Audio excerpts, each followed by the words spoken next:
ජේසු පිහිටයි දෙව් බස සරල බසින් ප්‍රේමවන්ත සහෝදර සහෝදරිනි අපි ආයත් යන්න හදන දහම් පාසල් ලොකු පොඩි මේ නරඹන සියලු දෙනාට හිතුවනම් අපි දහම් පාසල් යනවායි කියලා ඒක හොඳයි. මන්දයත් මං උත්සාහ කරන්නේ අපගේ සියලු දැනුම ඔබගේ ඔළුවට වක් කරන්න. මේ වෙබුම් නාලිකාවේ නව චින්තනය සමග අපි නවීන තාක්ෂණය සමග ඔබගේ නිවසට පැමිණෙනවා මේ දෙව් බස සරල බසින් විශේෂයෙන්ම ශුද්ධ බයිබලය ඔබට උගන්වන්න. දැන් ඔබ පල්ලි ගියා නම් ඔබට පොඩි දැනුමක් ලැබෙනවා වත්පිළිවෙත් වලට ජනවන්දනාවට සහභාගී වෙන්න ඕනේ. එම නිසා හුඟක් ඉගෙන ගන්නට බෑ. නමුත් අද කතෝලිකයාට තියෙන ප්‍රශ්නය තමයි ඉතින් අපි බයිබලය ගැන අඩු දැනුමක් තියනවද? අපි වැඩි ඉගෙන ගන්නේ කොහොමද? අපේ ප්‍රතිවාදීන්ට අපි මේ දැනුමෙන් මුහුණ දෙන්නේ කොහොමද කියලා. මම උත්සාහ කරන්නේ හැම කෙනාටම ඔරොත්තු දෙන විදියට තේරුම් ගන්න පුළුවන් විදියට උගන්වන්න. ඉතින් අපි විශේෂයෙන්ම ගිය සතියේ ඉගෙන ගත්තා මේ උප්පත්තිය ගැන, උප්පත්ති කතාව ගැන. ඒ වගේ මෙහි පැවතෙන ආබ්‍රහම්, විශේෂයෙන්ම ආදම්, ඒව, කායින්, ආබෙල්, සෙත්, ඒ වගේම ආබ්‍රහම්, ඊසාක්, ජාකොබ්ගෙන් පැවතෙන ජෝසප් සහ ඒ දරු 12 දෙනා, ඊට පස්සේ ගෝත්‍ර 12, ඊට පස්සේ ඔවුන්ගේ කතාව මෙසේ දිගහැරෙනවා.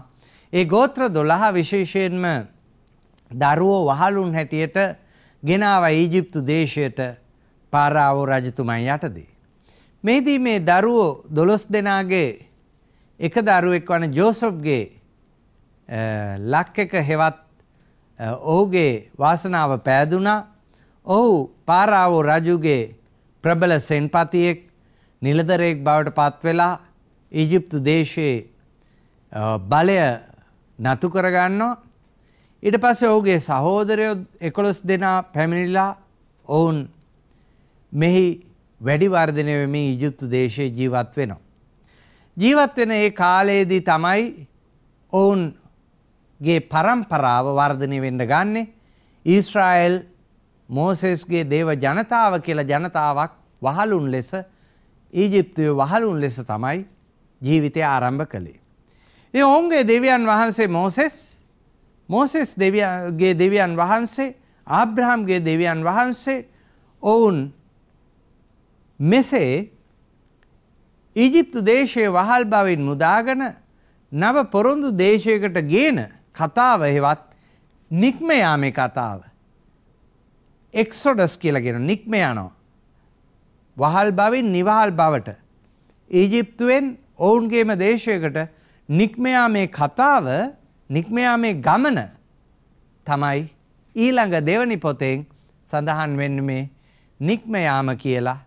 විශේෂයෙන්ම එක්සොඩස් කියන කතන්දරේ තමයි දැන් අපි ඉගෙන ගන්න යන්නේ. අපි බලමු මේදී ඊටමත් රසවත්. දැන් ඔබ මේ බයිබලයේ ඉගෙන ගද්දී, මමත් ඉතිහාසය ඉගෙන ගද්දී හරිම ලේසි ක්‍රමයක් තියෙනවා. ආගම ඉගෙන ගද්දී ලේසි ක්‍රමයක් තියෙනවා. මොකද්ද? ක්‍රොනොලොජිකලි. එහෙම නැතිනම් කතන්දරයක් වගේ ඉහළ ඉඳලා පහළට මතක තියාගන්න. දැන් අපි දැක්ක උපත, දෙවියන් වහන්සේගේ මැවීම, ආබ්‍රහම්ගේ දරුවෝ ඊසාක්, ඊසාක්ගේ දරුවෝ ජාකොබ්ගේ දරුවෝ ජෝසප් සහ ඒ 12 දෙනා. දැන් ඒ 12 දෙනාගේ කතන්දරේ තමයි පල්ලහැට එන්නේ. ඒ 12 දෙනා ඊජිප්තු දේශයේ හිටියා. මම මතක හිටින්න ඕනේ. ඉතින් බයිබලෙම ඔබ දන්න ඕනේ. හරි ලේසි. මේ මහා ලොකුවට හිතන්න ඕනේ. මෙසේ ජේසු වෙනකම්ම මතක තියාගන්න ලේසි. හැබැයි කතන්දරයක් හැටියට මතක තියාගන්න. කතන්දරේ තමයි මම ඔබට දැන් කියන්නේ. මේක මහා ඉගැන්වීමක්, ඉතිහාසය, කාලවකවානු, නංගන් එක්ක මතක තියාගත්තොත් සාමාන්‍ය ඉතිහාසයෙන් ගොඩක් දෙනෙක් කැමති නැහැ. අමතක වෙනවා. මොකද කාලවකවානු, නම් ගම් මතකින්. නමුත් කතන්දරයක් මතක තියාගත්තොත් හරි ලේසි කොහොමද පැවතෙන්නේ කියලා. අපි නික්ම යාමට ගමන් කළොත් මේ ඔවුන් වහලුන් ලෙස ඊජිප්තුවේ ජීවත් වෙලා එතනින් නික්මිලා යන ගමන තමයි එක්සොඩස් එවත් නික්ම යාම පොතෙන් සඳහන් වෙන්නේ. නික්ම යාම එක්සොඩස් කියලා කියනවා. මේ වැඩි වර්ධනය වුණු ජාකොබ්ගේ දරුවන් 12 දෙනා ජෝසප් සමග ඊශ්‍රායලයේ වහලුන් ලෙස රජතු ජීවත් වෙලා ඊට පස්සේ රජතුමාගේ මිදිලා හරි ලස්සන ගමනක් යනවා. මේ ගමන හරි රසවත්, මේ ගමන හරි ලස්සනයි, සුන්දරයි. කටුක අත්දැකීම් තියෙනවා, හොඳ අත්දැකීම් තිබෙනවා. ඔබ දන්නවා මම ඔබට මතක් කරලා දුන්නා මෝසෙස් තුමා ගැන. මේ ගමනේ නායකයා දෙවියන් වහන්සේ, මේ ගමනේ මඟ පෙන්වන්න දෙවියන් වහන්සේ, මේ ගමන සඳහා තෝරාගත් ආයුධය මෝසෙස්. මෝසෙස් බොහොම ප්‍රබල චරිතයක්. මෝසෙස් හැදුනේ වැඩුනේ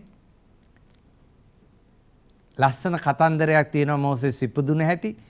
මේ නිග්මයාම පොතේ කියවලා බලන්න. ඔහු ගඟේ ඔහුව මරයි කියලා බයට පා කරලා ඇරියා මෝසෙස් සහ සහෝදරිය. ඔවුන් මේ මෝසෙස්ට වෙන දේ ගඟ ආස්සේ පඳුරු ආස්සෙන් බලාගෙන ඉන්නවා. මෝසෙස් දරුවව මේ අපිට දැන් බලන්න පුළුවන් දරුවව පාවෙලා යනවා පොඩි පිදුරු පෙට්ටියක. රජතුමාගේ මාලිගාවේ දියණිය මේ ඇවිල්ලා ස්නානය සඳහා භාර්යාවන් සමග මේ මෝසෙස් කුඩා දරුවව බේරගෙන රජමාලිගාවේ හදලා ඔහු ලොකු මහත් කළාට පස්සේ ඔහු අඳුර ගන්නවා ඔහුගේ ජනතාව මේ ජාකොබ්ගෙන් පැවතෙන ගෝත්‍ර 12 පැවතෙන ජෝසප්ගේ සහෝදරයන් 11 දෙනාගෙන් පැවතෙන අය කියලා.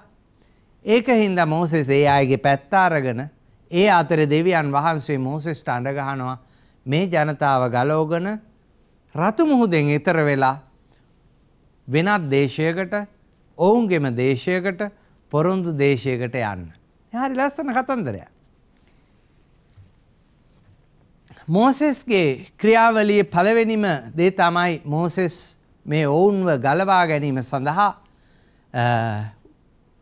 ඔවුන්ගේ දේශය ඊජිප්තු දේශයේ ලොකු සටනක් දෙන්න සිද්ධ වුණා. ඒ පාරාවෝ රජුරු එක්ක මෝසෙස්ට දෙවියන් වහන්සේ දර්ශනය වෙලා අණ කරලා කියනවා මෝසෙස් නුඹ මාගේ ජනතාව ගලවගෙන යන්න ඕනේ මා පෙන්වන දේශයකට. මෝසෙස් හරිම ලස්සන කතන්දරයක් දෙවියන් වහන්සේ ගාන who are you? නුඹ කවුද? දෙවියන් වහන්සේ කියනවා මා ස්වයම්භූ තනන් වහන්සේ. I am who I am. මා. එතකොට මේ මෝසෙස් ඇවිල්ලා ජනතාවට මේක කියනවා. ජනතාවට මේක තේරෙන්නේ නැහැ. ජනතාව කෙසේ හෝ දේව ආත්මානුභාවයෙන් කැමති වෙනවා.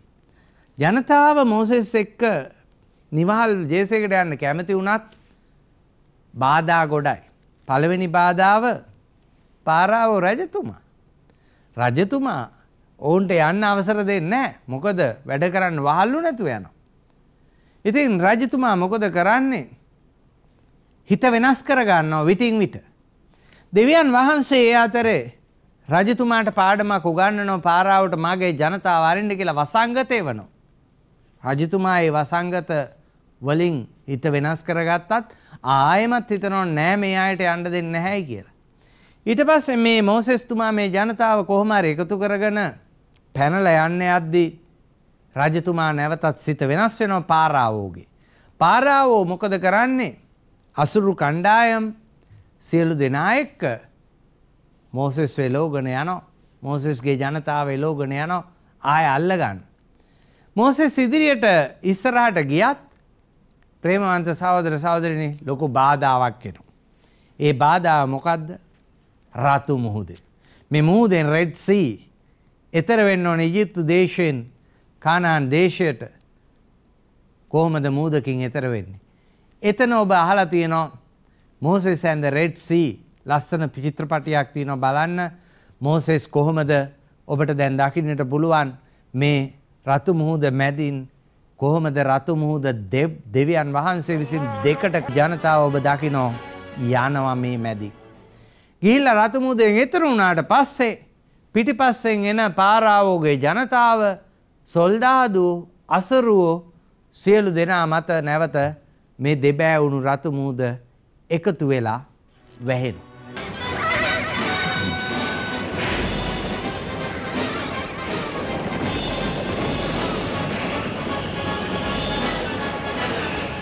ඔවුන් විනාශ වෙනවා. ඔවුන් කාන්තාරයට යනවා. පාලුකරයට යනවා. අවුරුදු 40ක් තිස්සේ පොරොන්දු දේශයට යන්න එහිදී ඔවුන්ට සටන් කරන්න සිද්ධ වෙනවා. අපිට බලන්නට පුළුවන් මේ මෝසෙස් මේ වගේ පින්තූරයකිනුත් ඔබ දකිනවා මෝසෙස් ගමන් කරන ආකාරයේ ඒ වගේම පිටිපස්සෙන් එන ජනතාව මෝසෙස් සැරෑටියෙන් මුහුද දෙබා කරපු හැටි මෙය ක්‍රිස්තු වර්ෂ දල වශයෙන්ම ක්‍රිස්තු පූර්ව ගත්තොත් 1250 ක්‍රිස්තුන් වහන්සේ ඉපදෙන්න අවුරුදු 1250කට ඉස්සෙල්ලා සිද්ධ වුණු දෙයක්. ඉතින් මේ ජනතාව තමයි ගෝත්‍ර 12 එක්ක පොරොන්දු දේශයට ප්‍රොමිස් ලෑන්ඩ් කියලා කියනවා එන්නේ. මේ අයත්ගෙන් තමයි මේ ඔබට මම පෙන්නවා ජේසුස් වහන්සේගේ පරපුර පැවතෙන්නේ. ජේසුස් වහන්සේ පැවතෙන්නේ මේ පරපුරේ. ඊට පස්සේ නික්මයාම පොතේ තියෙනවා මේ ඊශ්‍රායල් වරුන් වනාන්තර දුෂ්කර ගිරිදූර්ග පාලුකරය හරහා ගමන් කිරීම රතුමුහුදේ නෙතර වුණාටත් පස්සේ ඔවුන්ට මහා දුක්ඛාන්දරාවක් විඳින්න සිද්ධ වෙනවා. සමහර ජනතාව මෝසෙස්ට විරුද්ධව කැරලි ගහනවා. අපිව මේ ඊජිප්තු දේශයේ වහලුන් හැටියට ඉද්දී අපි හොඳට මස් කෑවා, කණ්ඩ බොණ්ඩ දුන්නා. අපි වහල්ලු තමයි, වැඩ කළා තමයි. නමුත් අපිට මේ වැඩ කළාට හොඳට කෑම බීම තිබුණා. සමහර අය ඉතින් වහල්ලු හැටියට වහල් භවයේ ජීවත් වෙන්න කැමති කණ්ඩ බොණ්ඩ තියෙනවනන්නේ. වහල්ලු උනත් කමන්නේ කාලා බීලා. සමහර අය බීමට වහල්ලු වෙලා ඉන්නේ.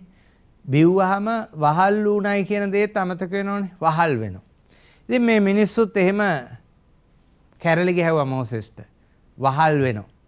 අපි මේ වහලුන් හැටියට ජීවත් වුණ එක හොඳයි. ඔබ එක්ක නිවහල්ලු හැටියට ඇවිල්ලා දුක් විඳිනවට වඩා කණ්ඩ නැතුව ඉන්නවට වඩා. මෝසෙස් මේ කතන්දරේ ගිහිල්ලා දෙවියන් වහන්සේට කියනවා.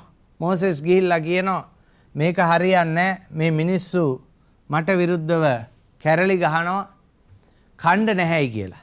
අපි දකිනවා දෙවියන් වහන්සේ අහස බලා මන්නා දුන්නා කියලා. නික්මයාම පොතේ තමයි මේ සියලුම දේවල් තියෙන්නේ. ඊට පස්සේ මිනිස්සු ඉතින් කාලා සතුටටපත් වෙන්නේ නැහැ. අපි දුටුවා හැම විටම කෑවෙ නැතත් බොණ්ඩ ඕන කට්ටියකුත් ඉන්නෝනේ නේ. ඒ වගේ මේ ඊශ්‍රායල් ජනතාවත් කාලා නිකන් හිටියේ නැහැ. මෝසෙස්ට කියනවා දැන් අපිට බොණ්ඩ වතුර නැහැ කාන්තාරේ. කෑවා බඩ පිරුණා තමයි මන්නා ආස පලා හම්බ වුණා. බොණ්ඩකෝ. බොණ්ඩ තියනවා නම් කන්න නැතත් කමන්නේ නැහැ කියලා. දෙවියන් වහන්සේට මෝසෙස් තුමා ගිහිල්ලා මේ ආවනඩු ආයේ කියපුවාම දෙවියන් වහන්සේ පර්වතයේ පලා පර්වතයෙන් ජලය එන්නට සැලස්වා කියලා නික්මයාම පොතේ සඳහන් වෙනවා. ඊට පස්සේ මේ ජනතාව ක්‍රමයෙන් සංවිධානාත්මක වෙලා යම්කිසි ජාතියක් බවට සංවිධානාත්මක ජාතියක් බවට පත්වෙද්දී ඔවුන්ට එකට ජීවත් වෙද්දී ඔවුන්ට අවශ්‍ය වෙනවා කරුණු දෙකක්. එකක් ඔවුන් මේ ගලවගෙන ආපු දෙවියන් වහන්සේව ඔවුන්ගේ ජීවිතය කරගන්න. දෙක ඔවුන්ට සිවිල් හැටියට එහෙම නැත්නම් සමූහයක් සමාජයක් හැටියට ජීවත් වෙන්න. මෙහිදී ඔවුන්ට නිර්ණායකයන් නැහැ. ඔවුන්ට සංස්කෘතියක් දන්නේ නැහැ හුඟක්. නීති රීති දන්නේ නැහැ. ඉතින් බොහොම ආරවුල් ස්වභාවයක් ඇති වෙනවා. සමහර අය විවිධ දෙවිවරු වන්දනා කරන්න ගන්නවා. සමහර අය විවිධ ආකාරයේ විවාහ පවත්වන්න ගන්නවා. හොරමැරකම් කරන්න ගන්නවා. එකිනෙකා අතර ගහ ගන්න ගන්නවා. අසමගිය ඇති වෙනවා. මෙතන සංවිධානාත්මක ගතියක් නැහැ. දෙවියන් වහන්සේ එම නිසා මේ ජනතාවට මෝසෙස් තුලින් දසපනත දෙනවා. මේ දසපනතේ තියෙන අවශ්‍ය කාරණා දෙකම. එකක් ඔවුන්ගේ දෙවියන් වහන්සේ හෝ ඔවුන්ගේ ආගම ගැන තියෙනවා. සැබෑ වූ එකම දෙවියෝ පමණයි ඉන්නේ. ඒ ආබ්‍රහම්ගේ, ඊසාක්ගේ, ජාකොබ්ගේ, ජෝසප්ගේ, මෝසෙස්ගේ දෙවියෝ. එකම දෙවියන්. එම නිසා නුඹලා මේ දෙවියන්ගේ ජනතාවක්. එතකොට ආගම ගැන නික්මයාම පොතේදී එතනදී ප්‍රථම සංවිධානය පටන් ගන්නවා. දෙවැනි එක තමයි ජීවත් විය යුතු ආකාරය. නුඹලා දේව ජනතාවක් නම් ජීවත් විය යුතු ආකාරය. නුඹලා දෙවියන් වහන්සේට වන්දනා කරන්න ඕනේ. උන්වහන්සේගේ නාමය දිවුරන්න හොඳ නැහැ. නුඹලාගේ දෙමව්පියන්ට නුඹලා සලකන්නට ඕනේ, ගරු කරන්නට ඕනේ. නුඹලා සත්තු නෙමෙයි මිනිස්සු. ඒ වගේම නුඹලා අසල්වැසියාට විරුද්ධව මිනි මරන්න හොඳ නැහැ. බොරු කියන්න හොඳ නැහැ. අන්වස්තුව හොරා කන්නට හොඳ නැහැ. මේ වගේ ආකාරයෙන් පනත් 10ක් දෙනවා.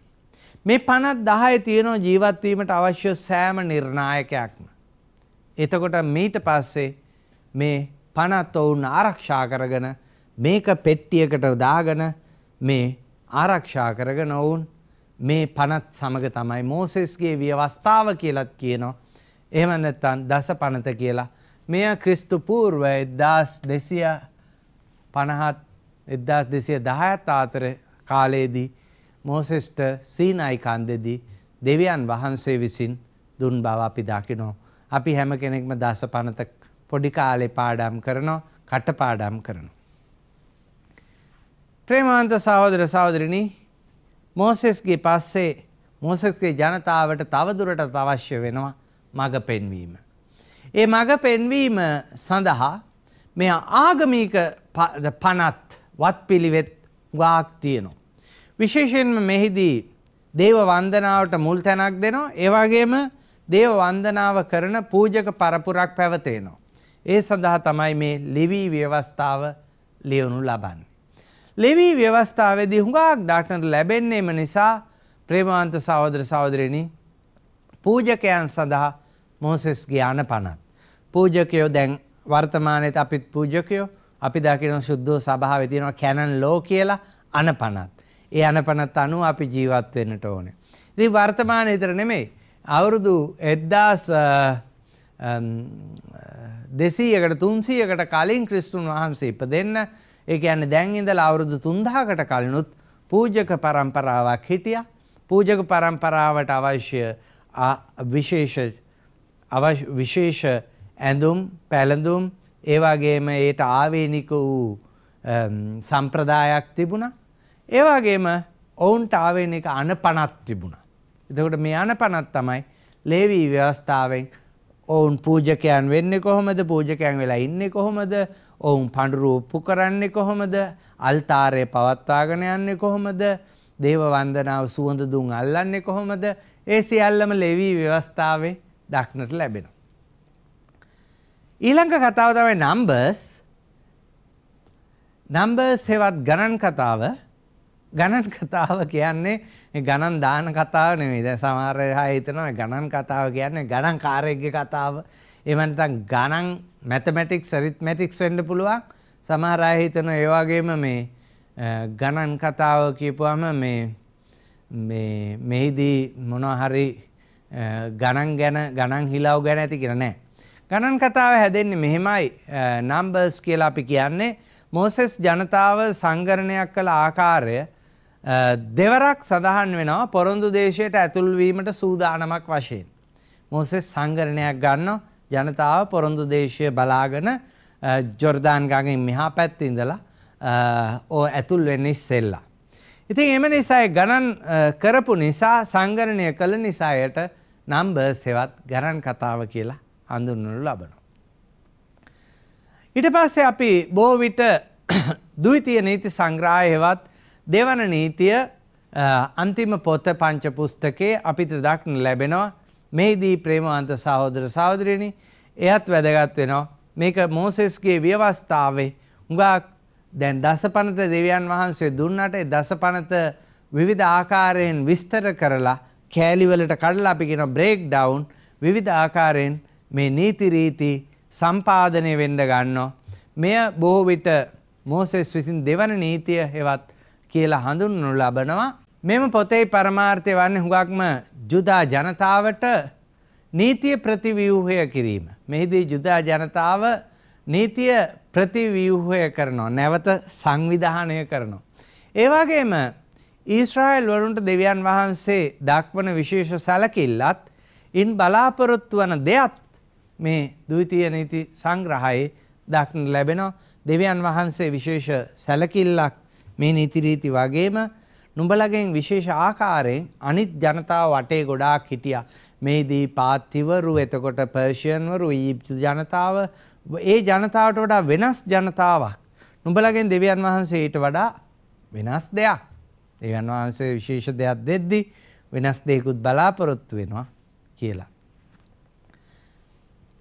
අපි ප්‍රේමවන්ත සහෝදර සහෝදරියනි මෙවින් මෙහිදී මෙනෙහි කර යුතු ඉගෙන ගත යුතු පාඩම් කීපයක් ඊළඟ පියවරට ගමන් කරන්න ඉස්සෙල්ලා හැම කෙනෙක්ම ඊටමත් සරල ලෙස සුද්ධෝ බයිබලය ගත් කල සුද්ධෝ බයිබලයේ පළවෙනි පොත් 5 ගැන පංච පුස්තකය ගැන චූටි අවබෝධයක් තියෙනවා නම් මෙතනින් මට ඉස්සරහට යන්නට බොහෝ ලේසි වෙනවා.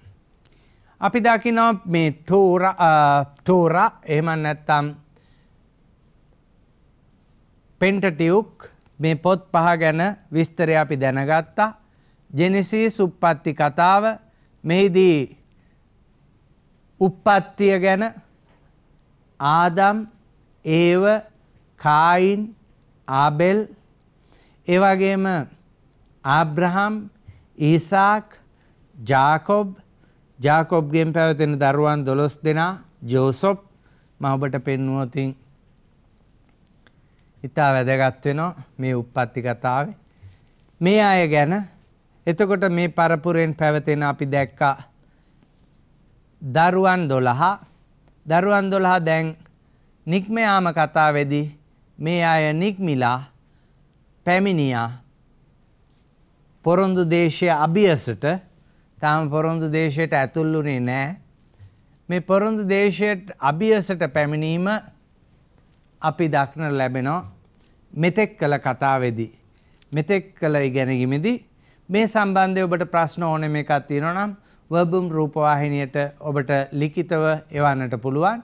මම ඊළඟ වැඩසටහනේදී ඔබට ඒ සඳහා උත්තර ලබා දෙනවා දෙව් බස සරල බසින්.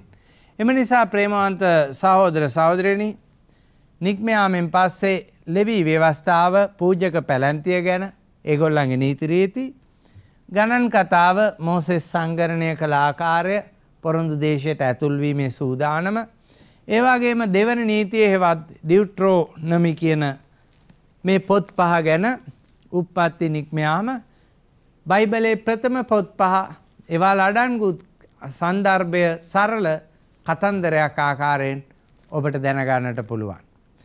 ඉතින් දෙව් බස සරල බසින් නැවත අපි වර්බුම් රූපවාහිනියේ නවීන තාක්ෂණය සහ අංගුපාංග සමගින් සමුවනතුරු ඔබට සුබ පතනවා. ඔබගේ ප්‍රශ්න ලියා එවන්න. ඔබ සැමට ජේසු පිහිටයි.